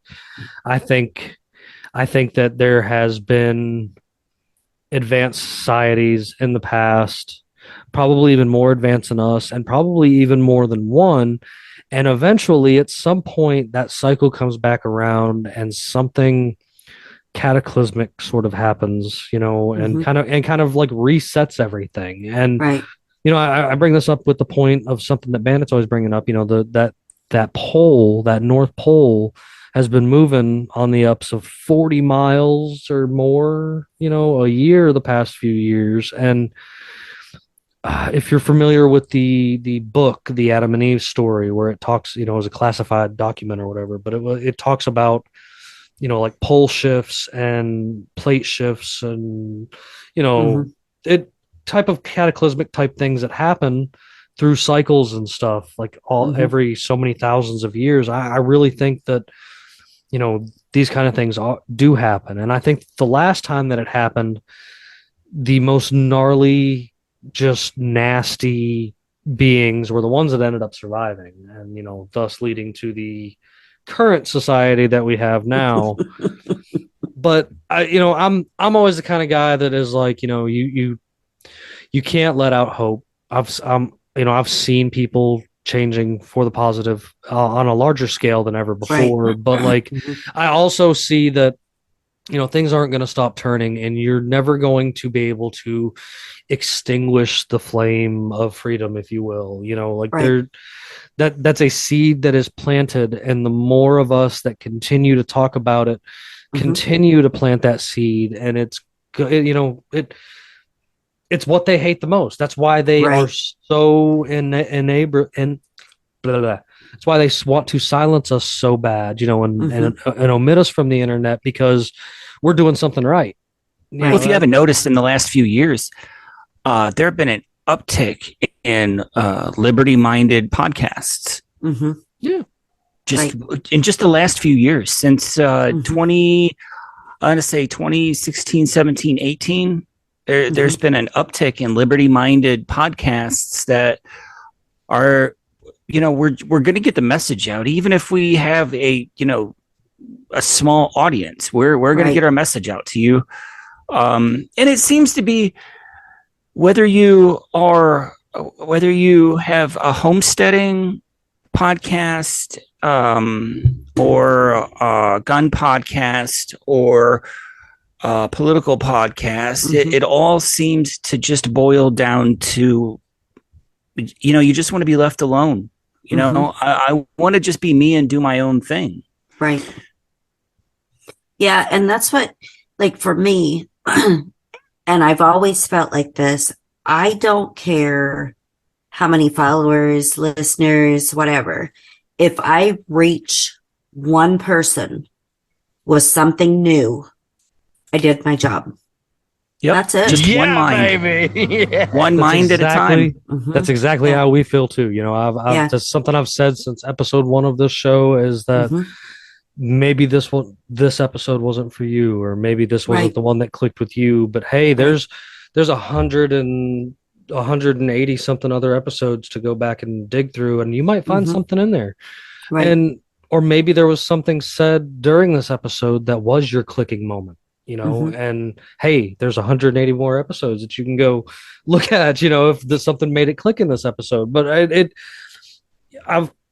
I got the idea of like not going after the masses like years ago. I look for that one little gleam and that one person eye.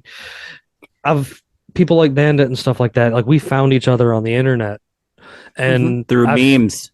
I found a handful meme of lords.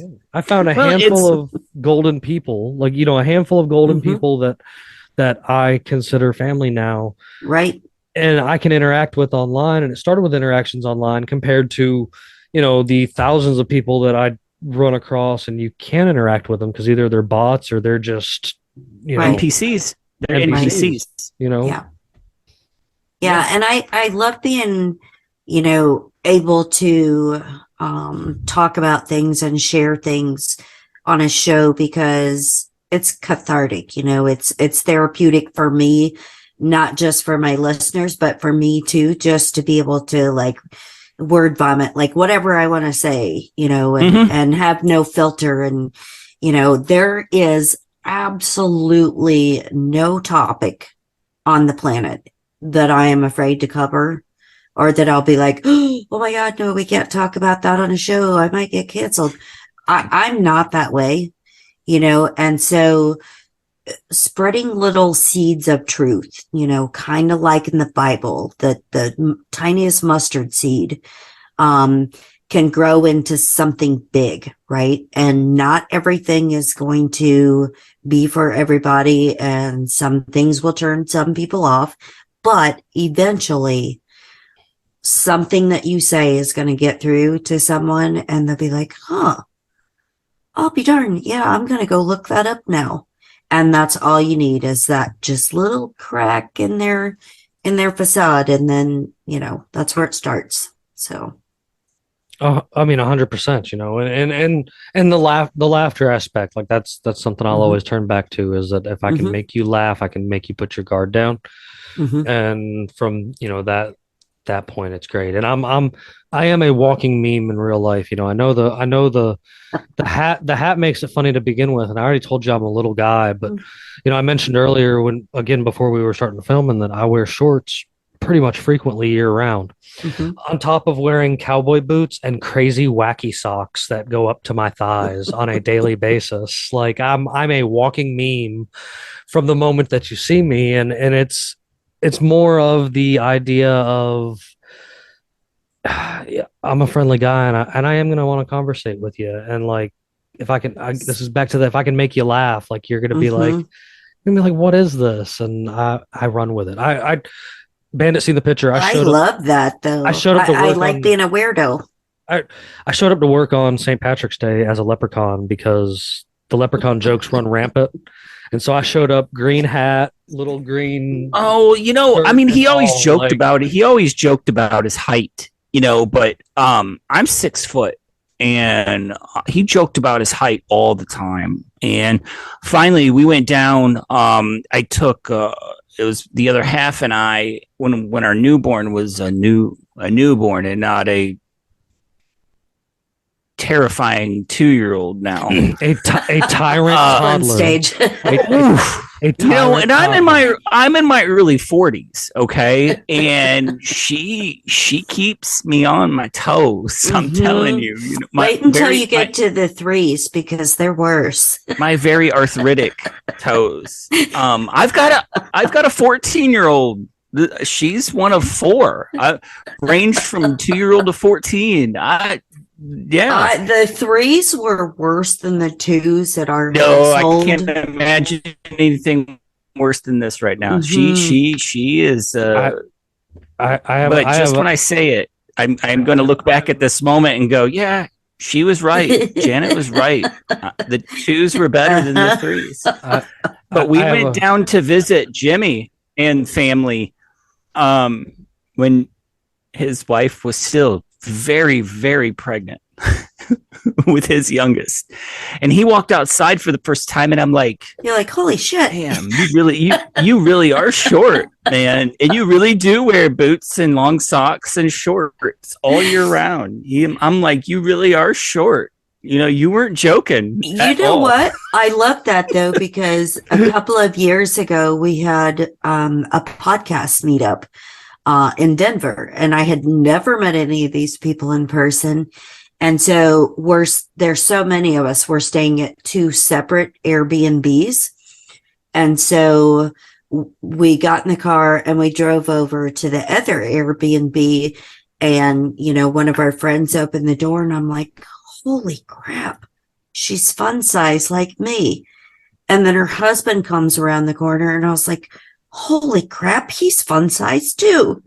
And then we walk in the house, and there's like 3 other people in the house that are all like my size. I'm 5'2". And I was like, this is like the podcast meetup of the Munchkins in Munchkin Land. And I'm like, I'm so happy there's other small people. It was awesome. It's good for some running jokes, and it comes in handy in times too. Being small and working with appliances, people, there are many times where they're like, hey, we can make Jim fit back there. He'll fit all the way back there, and you don't have to move anything. And it's just like, crap, you're right. I can get behind that stack unit that's inside of a closet and get a disconnect. My other half is 5'3", so I understand this. It's like anytime we get into an argument, I just throw her car keys on top of the fridge. I was gonna say, do you? Because my husband is 6 foot. Do you put things like in the top cabinet just to be kind of like a turd, to where she can't reach them? Do you do that on purpose? Bandit, did you freeze? Uh-oh. Bandit may have froze. Oh, there he goes. No, I'm here. I'm here. Okay. I thought you guys froze. Okay, we're back. She was asking you, do you put things out of reach on purpose for your wife? Oh, I absolutely do. On I purpose. knew it. Absolutely That's what on my husband purpose. does that because he thinks it's Yeah. funny to see me try to like stretch to get something. Yep, absolutely do put things out of reach on purpose. It's our kitchen was built by tall people, I think, because nothing is within reach. None of the cabinets are within reach of her. It's kind of like sometimes if we go somewhere and I go to the bathroom or something and they have a mirror and it's like up toward the ceiling. And I'm like, in what world?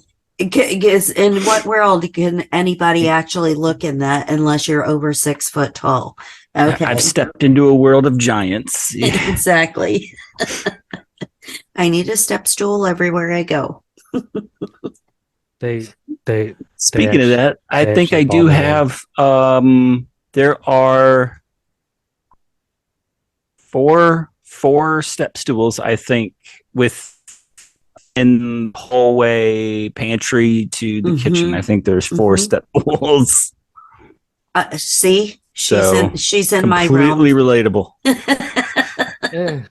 Oh man, it's sorry. It's you having adult children. You having adult children. It's like are all your kids taller? All your kids have to be taller than you, right?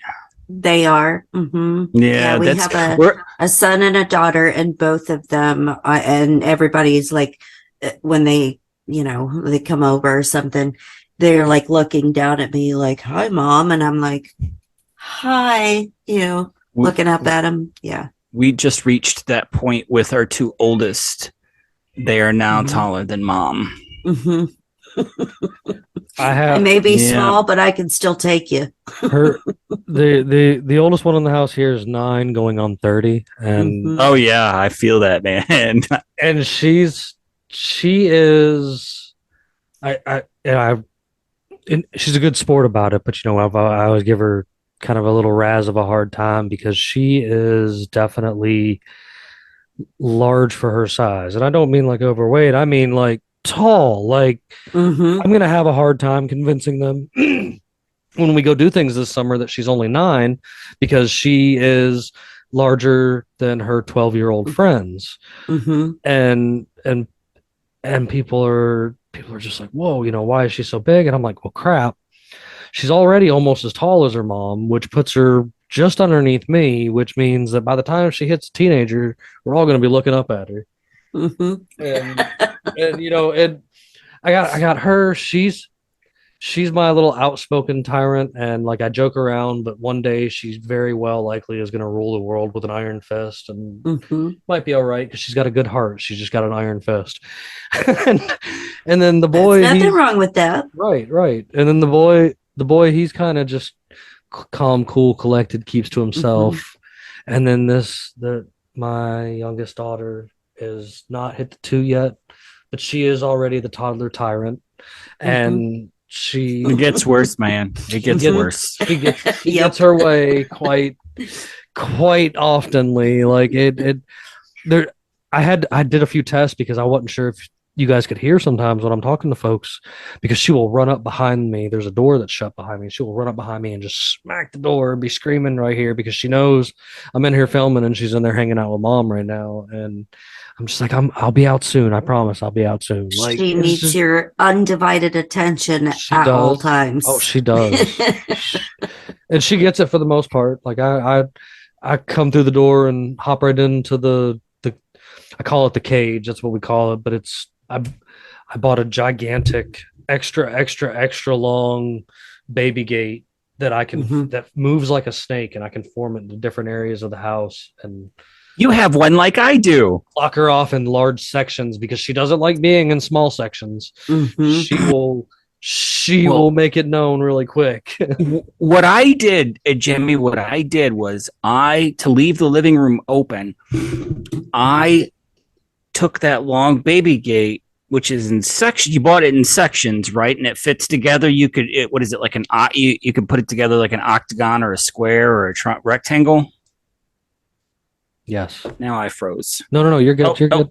And I fit mine. I just I built mine around the entertainment center. I rather than corral the baby in, I corralled the entertainment center, which is the only thing she tended to go after. Was I just baby gated the entertainment center off. That actually not a bad idea. Yeah, I'm going to take that one into consideration there, because it's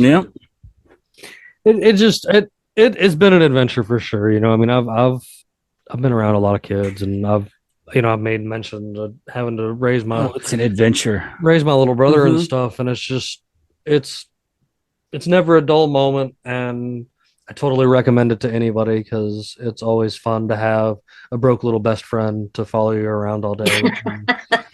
A broke best friend to follow around their broke parent. Yeah, I mean, absolutely. It's just but since I grew up poor, because I just grew up poor, I'm good at doing things and making things and creating things. Right. And I love that I can pass that on with them. I go to comic book conventions. I'm a total nerd, and I make elaborate comic book and cartoon costumes, and they're usually sitting there with me the whole time I'm doing these things. But see, those are things they're always going to remember, is, that quality time that you spent together doing stuff like that. Oh, for sure. Absolutely. Because look at what most people do now. Most parents, it's like, oh, here's a phone or an iPad, you play on that, instead of spending any quality time with your kids. That's what you do. That's their babysitter. They have I have them on, because I mean, it is modern times, and I don't try to babysit them with it. But when I got them a tablet, they hate the tablet now, because all they can do is Hooked on Phonics and ABC Mouse. And so they're always like, oh, the tablet's dead. And I'm just like, oh, well, I guess you can't, go do this until you do your little schoolwork for the day off of that. And they're like, dang. So I mean, I make it a point though for them to do things. I was the kind of guy, I was raised where mama said, you go outside and don't come home till the street light come on. Amen to that. Since we're in the South and we're in the middle of nowhere, we can kind of do the same thing, here too. And, I encourage, and we go do all kinds of things. I am a sucker to go throw my canoe in the river, and I will go stretches that take 2 to 3 days sometimes if I can. See, I love doing stuff like that. And, I live in Tennessee now, but I grew up in Indiana. And so, I'm like the hunting, fishing, mudding, whatever type. So you're just south of me. Yeah. And so I love so much doing stuff like that, and just getting messy and dirty, and, shooting arrows and just Bandit, shit. If anything, it builds the immune system. Bandit made mention again. He told me he was going to come down and see me again this year. We're going down to the river again, and I keep saying, I'm like, man, I'm gonna gather up as many people as I can. We'll make it a whole friggin' podcast float. I was gonna say that is such a fun thing. Of course, in my way younger years, when we would do these big, canoe trips and stuff like that, and of course take coolers full of beer and whatever. But I'm kind of adult now, and I don't do all of the stuff that I used to do, but I used to love canoeing, and oh my God, that would be so fun. There is just something extremely peaceful. My favorite strip, I took Bandit down my all-time favorite strip when he came down here, and it's an 8-mile river trip. So I mean, it's a good 6 to 8 hours depending on how you're going down this stretch of river, and it runs through a national wildlife preserve. So that would be really cool. So it's super quiet. It's super nothing. It's super just relaxed, and no rapids or anything like that. And you just go out there and chill, and I definitely get not being into as many fun things to do while you're going down the river as I used to be, but But it is. I can't do that anymore because at my age, a hangover now lasts like 3 days. So Yes. yeah. And Mhm. it's especially when you're out there in this Georgia heat doing it. Mhm. Oh yeah. It gets good and hot, and there's plenty of stretches that have no sun. We had when I brought Bandit with me, poor guy. We brought this one cat with us that drank all of his alcohol. He's in his 20s, and he drank all of his alcohol within the first 2 miles of the river float and passed out. And when he finally caught back up to us again later, he was rock lobster, like just Oh, I'm sure. glowing. Being on water doesn't help that. Being on water and getting yourself so drunk you pass out within the first 2 hours of the trip doesn't help either. Like, No. and you gotta be smart about this stuff, But I mean, and I'm not against live and learn, man. I hope he learned from his mistakes. Poor, I don't, poor. I don't think so though. Poor Spud. He actually he works with my mom in a car dealership, and she called me like 2 days after that happened, and because it was during the weekend, and she goes, "What did you do?" And I was like, "What do you mean?" She goes, "This man is sun poisoned. He's got blisters on his leg." I'm like, "Ask him what he did. I didn't do it. I just brought him with me because he's my buddy." Like, I made him drink all of that beer. Right, which actually she wouldn't believe that. It's an on occasion thing. I've never. I got all my best drinking days done before I was old enough to actually drink like that. That's when it was fun. Like, yeah. Yeah, I did a lot of that back in the day. Yeah, I mean, hey, you just have these things. You always hear those stories of somehow you're that guy that's underage that finds that bar that you hang out with, and stuff. And I was living in New York State at the time. Like just wild things, but I definitely can't handle that anymore. I'm no stranger to relaxing with a little bit of herb, though. I think that's a medicine that, if used properly, has a lot of benefits for the body in general too. Like, not just the relax aspect of it and the party aspect of it, but like there are receptors in your brain that need that. And I think the mixture of the poisoned food that we've all been coaxed into buying and the disattachment from natural products and into petroleum products is the thing that has done the number over on a lot of people. And I'm one that's happy to see more people like yourself and more people in general finally turning back to the things that grow in their front yard. I had a very wise guest on here that he's a good friend of the show. He's come back multiple times. His name's Jody, and that's something he made a point to tell me one day, is that if your body needs something, or the universe thinks your body needs something, it will grow in your space close to you. Like, whether it be like dandelions or other things that we consider weeds because we've been convinced that they're weeds when they're really glorious medicines. And there are plenty of handbooks and textbooks out there that actually still teach this kind of stuff. There's a few that I have myself, and there's a few that we've recommended in the past. I know Bandit's got his he was talking about, but like, do you have a book specifically you like to turn to? I have two. It's called Home Remedies from a Country Doctor. That is really good. And then I also have the Ultimate Guide to Essential Oils, because I do a lot of essential oils for a whole host of different things. And so, like, if I make my own supplements for, so whatever specific thing, I'll combine herbs and essential oils together because it just boosts the performance. So, yeah. Oh, absolutely. I mean, I am definitely an advocate for all that kind of, anything natural. Like, if I can find the natural alternative version, I've seen it work miracles. I have seen both sides of the situation too, where people that I care for, I've tried to explain to them that this is a better choice than chemotherapy. And I've had people make both both decisions in my life, and the people that unfortunately made the decision to mustard gas themselves, Mm-hmm. they're not with us any longer. But Right. a good friend of mine's mom, she turned to the soursop fruit when they found some colon cancer, and Mm-hmm. she is free and clear and Right. doing better than ever. I diet is a big part of it. I'm a big believer in intermittent fasting. Like Mm-hmm.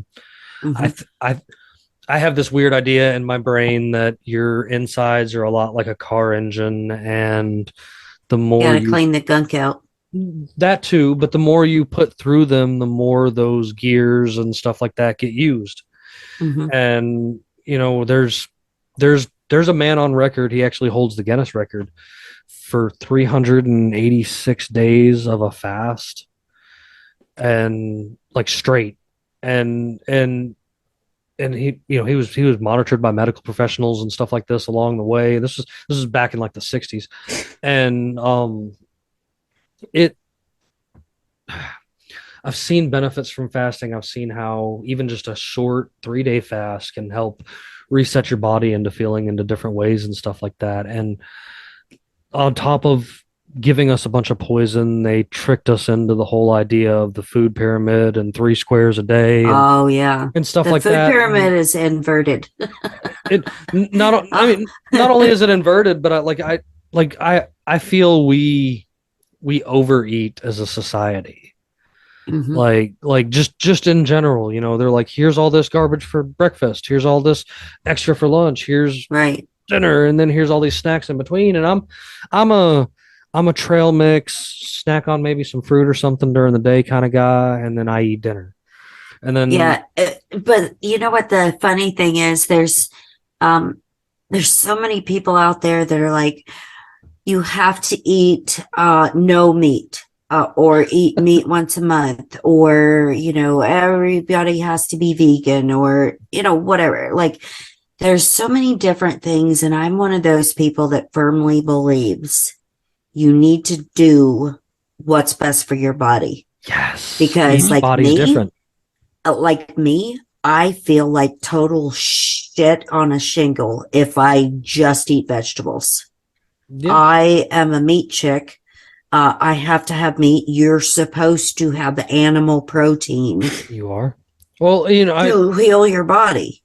there's a point to that. A lot of the fruits and vegetables and stuff that we have today Mhm. were selectively bred and genetically modified to Correct. be what they are. And Mhm. fruits and vegetables of the past were an add-on. The general meal of human beings, as depicted throughout cave drawings, has always been Mhm. meat. Like, I Right. mean, They didn't go, I don't eat meat. I'm going to have to go find some berries to eat. That is not the way that our bodies were meant to be.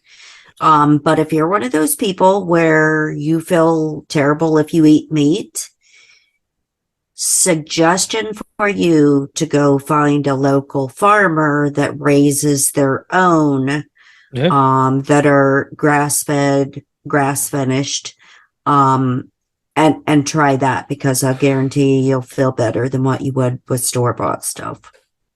And we've talked about the horror stories coming out of a lot of those store-bought chickens. Mhm. You're in the South too, so this is actually a problem in your area as well. I love to tell this to everybody, stay away from Claxton chicken. Mhm. The Claxton brand chicken, Mhm. one of their farms is down here, and not only is it a prison work farm, because that's just how things work down here, but like Mhm. sources from close friends that have done time in that prison work farm are like, bro, those aren't chickens, don't eat those chickens. I Mhm. don't know what they are, but they're mutants, and don't eat those chickens. Right. And when you've got stuff like that on what's considered technically a low level chicken production company, just Mhm. imagine what some of these larger ones are doing, and paying their way to get away with it. Right. And if nobody has seen this before, Morgan Spurlock did an excellent documentary. He's the one that did Super Size Me, but he also did a documentary about chicken farming.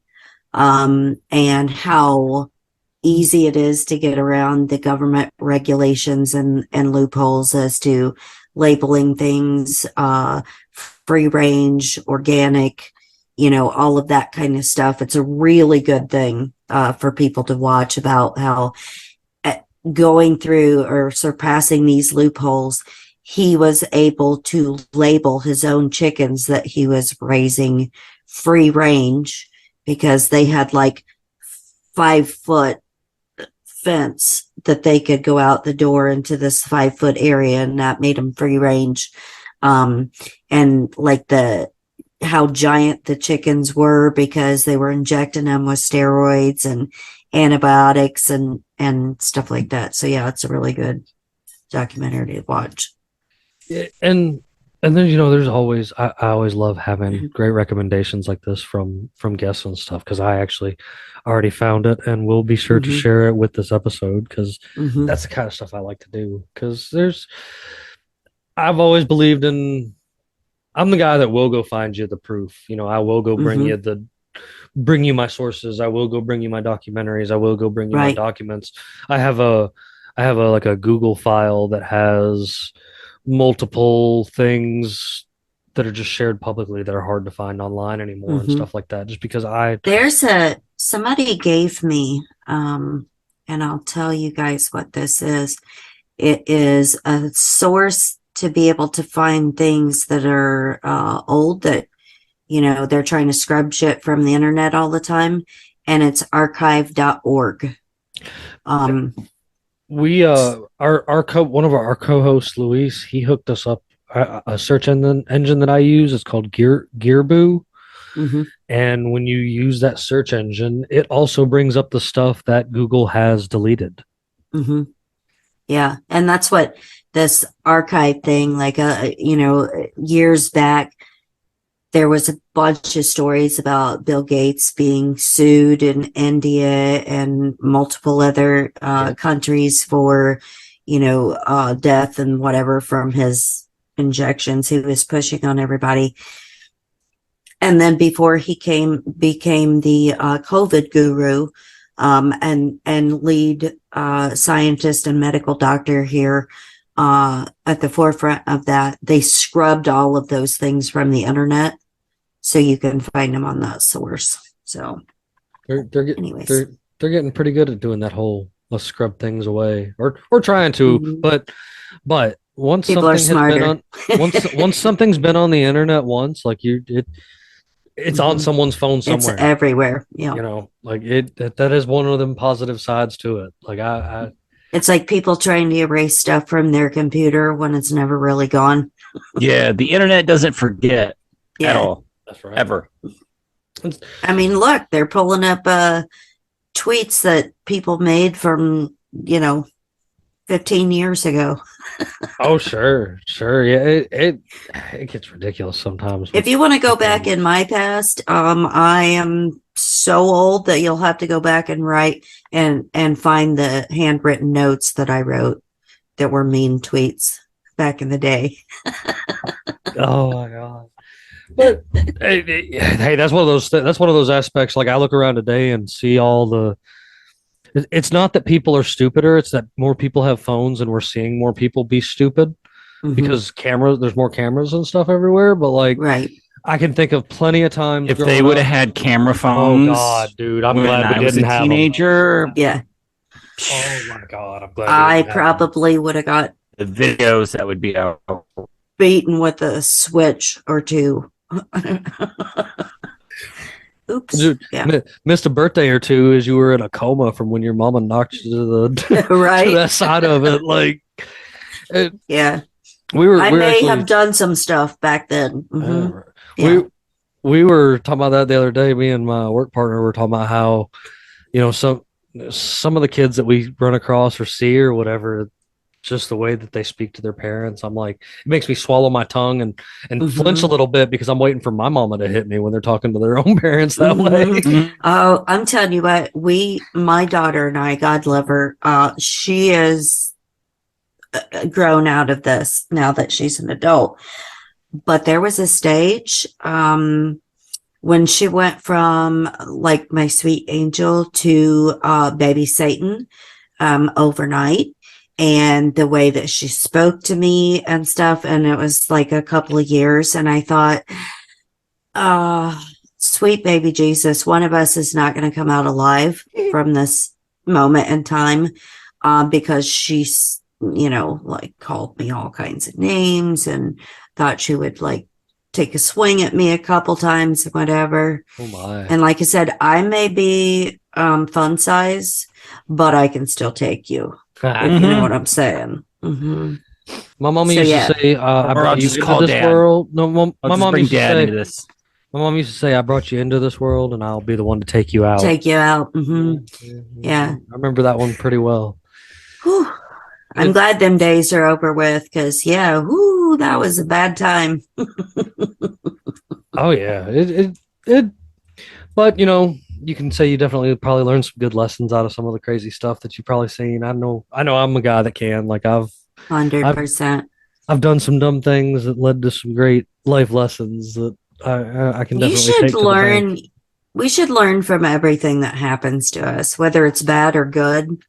And I'm so thankful that, the dumb shit I've done in my life, or even anything that's horrible that has ever happened to me, it's made me who I am now. So I'm very appreciative of that.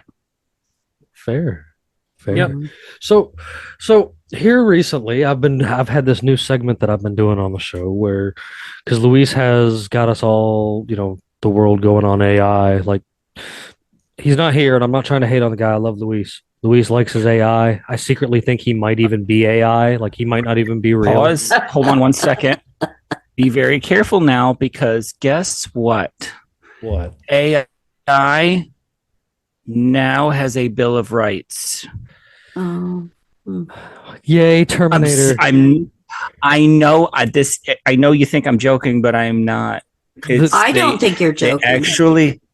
They actually said today, they stated that AI now has a Bill of Rights that the government will trample on, just like our Bill of Rights. Well, unless it is in their benefit to not do so. And that'll be okay. Now, if one of us was to create an AI program, they would trample on ours 100,000%. But if it's a government AI program that thank you, General McChrystal set up, then no, they'll just use it to spy on everyone and do what they need to do. Well, I am using a random AI question generator that makes me funny questions to ask guests. So I always hit the thing to ask a question for the guests tonight. So are you ready for your question tonight? I am ready. So would you rather have to deal with having no nose but have really good smelling fingers, or being blind and having a really nice smile?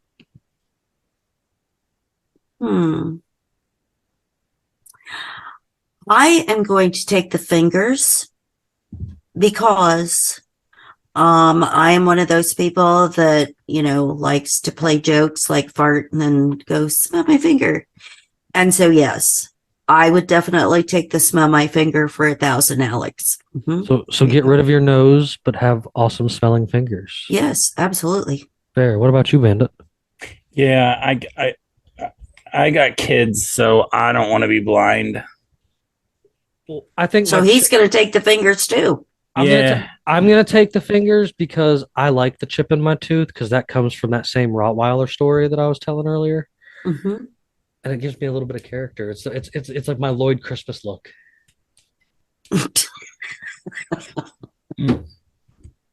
So, but it's just about the laughs. And tonight I think has been full of some great laughs. I have had an absolute blast with you, Janet. This has been a fun time, and I really look forward to you coming back, because you have yet to meet even half the crew that we have over here. Yeah. I would be more than happy to come back and spend time with you, because this was a lot of fun. And I love that we don't have to be super serious when we're talking about stuff. And even planting those seeds of information. You don't have to take life so serious. I still like that. I mean, we still cross a few serious points, but it's not the main aspect of our show. It's like we'll cross a few paths that are like serious, but most of the time we just let the show go. I'm telling you, if you go back and check out any of our previous episodes, you'll be like, oh, this looks like a good one. I bet they have a good, and it's nothing like you think it's going to be. Half the time Surprise! It doesn't. Bandit will tell you there's been probably enough episodes you can count on one hand that we stayed on a subject. Like it. Yeah, it's really hard to do that. And I don't like to do that anyway, because I'm never a serious person like in real life. I'm the same on my show that I am if you were sitting in my living room. And I cannot be serious for very long. And I'm a consummate weirdo and a jokester. And so that's just the way my show goes. Hey, there's nothing wrong with that. You know, speaking of that, where can the folks that are here listening and watching find you? You can find Deplorable Nation on every podcast platform. Plus, you can also find me on Actual Activist with an S on the end.com. You can find me on Instagram at Deplorable Janet, and you can find me on Twitter at No Janet, KNOW. And of course, you guys know that I will have all of those links that you can give back and go spread some of that love over there to Janet, because I love for you guys to go find all the fantastic people that I get the chance to have an opportunity to sit here and talk with. And I have enjoyed tonight. I think it was even better than I was expecting. The laugh. Oh my God, I surprised you. Oh no. The laughs are always something that I like. You know, I don't. Same. I'm not a fear porn kind of guy. You know, there's some people out here. There's some people out here that are going to sensationalize everything and just repeat absolutely everything that Alex Jones said on his last episode and basically just be little info wars. And that's not my style. You know, Me neither. I want to make you laugh for the hour to 2 hours that I got you hooked into me for a little while for the day, because it's just the way to make good friends and have a good time. So amen to that. And hey, tell Nate, thank you. Of course. And you know, I like to go around and see if there's any, you know, like last thoughts that anybody has for the evening. And since you're the guest this evening, I'd like to start with you first. Last thoughts. Don't give in to the fear porn stuff. Live your life, be happy, and share the love with somebody else. That's simple. I love it. Bandit, you got any final words for me this evening, bud? And I need a break from the rain. Oh my God. I really need a break from the rain. I got stuff to do outside. We're getting ready to get it again. Oh, we are too. We are too. Tomorrow is going to be bad. Same. Yep. And man, hey, I don't like to do the whole, I'm not a thoughts and prayers type of person. But man, if anybody out there like wants to do, I mean, the people that got hit by those tornadoes a few days ago in Arkansas. Yeah, it got our area too. Him and I were talking about that before the show. Iowa got a few. Yep. Illinois, Indiana. Yeah. My niece in Illinois got hit. My sister in Iowa got hit, and then the people in Arkansas, Little Rock, that is some like cataclysmic type damage from those tornadoes. But and in times like that, giving back to your community is so important, and it doesn't have to be money.